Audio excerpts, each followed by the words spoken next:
Thank you, Michelle. We all deep breath in, relax, right? Everybody needs a little break. Meditation is a great way to do that. And Janet Nima Taylor is here for our new segment. We're calling it Meditative Moment.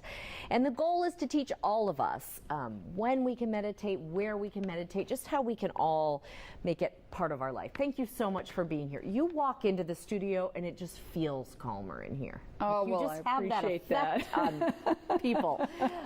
Let's start. We're going to debunk kind of the big myths about meditation first. And you know, it's been so interesting. I'm such a fan of meditation, and yet as we've started doing a daily meditation 365 days a year, people have come to me with, why aren't they meditating? It seems so easy to do. And so one of the things I find is that people say, I just don't have time to meditate. Well, I just lovingly look at them and say, are you breathing? Then you have time to meditate. So we can talk about some little easy ways to integrate meditation. A lot of times people think they have to, get up early in the morning and sit for an hour, and that's the only way that meditation counts. And that's so not true. That's the most difficult way to start meditation. So what I encourage people to do is to really meditate in little short spurts throughout the day. And that seems to help them get started. And kind of make it work with your own schedule. Exactly. Okay, another myth is people think they have to change their religion to meditate.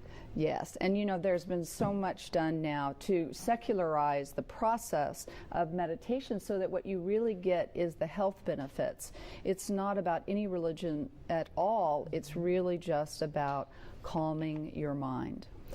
And you already did.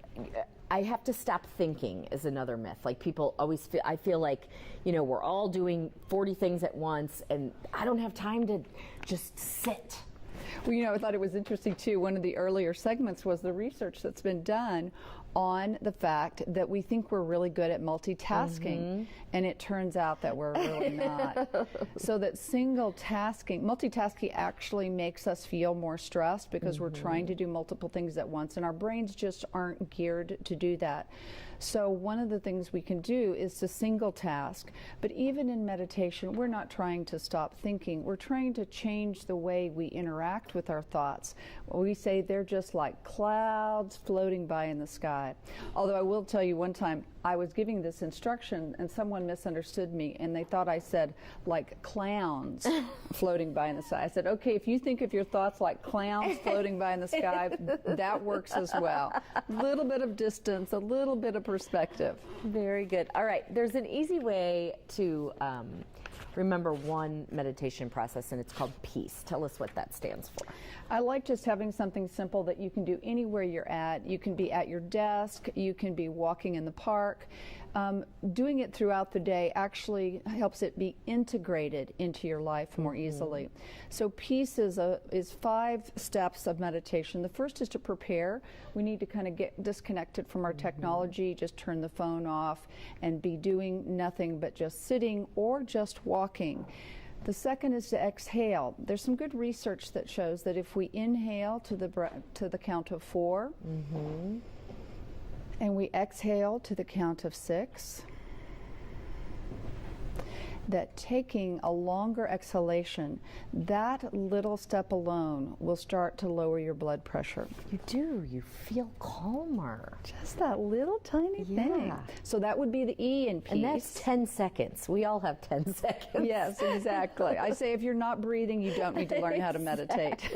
What does the A stand for? It's to be aware. A lot of times we're so hung up in what's happening in our brain that we can actually broaden our awareness to what's happening around us as well. And there's a sense of being more fully present when you're being aware of your surroundings. So we exhale, we become aware, and then we can actually concentrate on our breath, of breathing in and breathing out, having that very direct experience of all the minute sensations. We can get very fascinated about what does it feel like to actually breathe. We're doing it all the time, but most of the time we're not paying attention. Not thinking about it. Okay, C. C is concentration, so we're concentrating on the breath. And then E is to just simply be at ease, to imagine in this moment, just for now, that everything's okay, left just as it is. Nothing to do, nothing to change, nothing to fix. Wow. All right, it's easier to start meditating, you've said, in a group. So if you would like to do that, there are plenty of options for you. There's 30-minute meditations at 12:10 and at 5:30 on the plaza every single day, 365 days a year.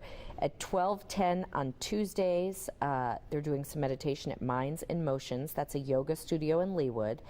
You can also go to the Welcome House for Sober Living, Gilda's Club for cancer patients and caregivers, as well as SerenityPause.org. Lots of great information, and I'm reading your book right now. Tell everybody what the name of it is. It is Meditation for Non Meditators. Learn to meditate in 5 minutes. It's great. Good read. All right, it's getting a little difficult.